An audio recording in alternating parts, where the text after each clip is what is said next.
What turned you into the quiet kid everyone avoided at school? One day, our history teacher told us there was going to be a special project after class. Everyone groaned, but he smiled in this weird way that made my stomach drop. I didn't think much of it at first, until he asked me to stay behind. The classroom felt different when it was empty. Too quiet. Too still. He locked the door and said it was just to avoid interruptions. Then he pulled out this old camcorder and placed it on his desk.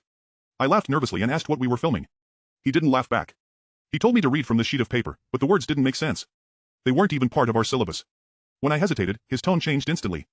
He got closer, leaned over my desk, and said I wasn't allowed to leave until I finished. That's when I noticed something. There were tapes stacked behind him. Dozens of them. All labeled with student names. My heart started racing. I pretended to go along with it, just enough to keep him calm. Read a few lines, acted confused, asked questions. Anything to stall. Then I told him I left my bag outside and needed my notes. He hesitated, but eventually unlocked the door.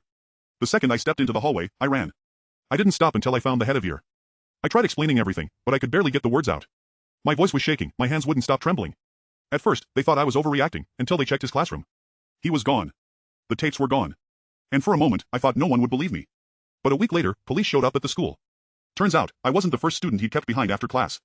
I was just the first one who ran. After that, people started looking at me differently. Some thought I was lying. Others thought I was crazy. But I didn't care. Because I knew one thing for sure. If I had stayed in that room any longer, I might have ended up on one of those tapes too.